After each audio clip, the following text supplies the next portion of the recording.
माझं नाव गणेश अशोक हाके, ग्रामपंचायत सदस्य आडगाव बुद्रुक. आणि अशोक पाटील नाबदे हे जिल्हा परिषदचे काँग्रेसचे अधिकृत उमेदवार आहे. आणि यांचं आडगाव जिल्हा परिषद गणात 10 वर्षांनी काम चालू आहे. आणि कोणाला बी अडी अडचणीत हे धावून गेले, गोरगरिबांना मदत केली, पुढं काही सार्वजनिक कार्यक्रम असले त्यात बी मदत केली.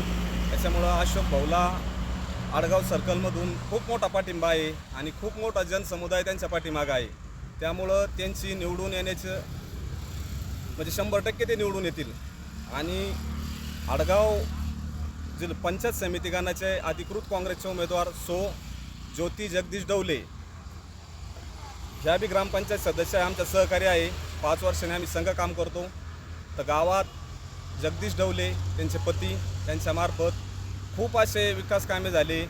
आणि त्याने शेतकऱ्यासाठी पीक विम्यासाठी खूप प्रयत्न केले, आंदोलनं केले, त्यासाठी रोडवर आंदोलनं केले, सरकारी कार्यालयात जाऊन आंदोलनं केले. गावात त्यांनी शेकडो विहिरी मंजूर करून दिल्या, शेतकऱ्यांना गायगोठे मंजूर करून दिले. तर असा आपल्या हक्काचा माणूस आहे. त्यामुळं त्यांच्या पत्नी याळच उभा आहे आणि त्यांना आडगावातून गणातून चांगला पाठिंबा आहे. आणि लोकांच्या परिचयातला माणूस आहे, केव्हाही धावून जाणारा माणूस आहे. काम पडल्यास केव्हा बी फोन केला तो उपलब्ध माणूस आहे आणि सर्वसामान्य कुटुंबातला आहे. त्यामुळं त्यांच्या पत्नी याळच लोकांच्या आग्रस्ताव ते उभा राहिले. आणि गणातून चांगल्या प्रतिसाद मिळत असल्यामुळं आणि माझी एक सर्वांना कळकळीच विनंती आहे की त्यांना भरघोस मतांनी विजय करावं. त्यांची निशाणी पंजा आहे. माझं नाव बद्रीनाथ कारभारी ढाकणे. आता सध्याला जिल्हा परिषद पंचायत समितीच्या निवडणुका चालू आहेत. आमचे मेवणे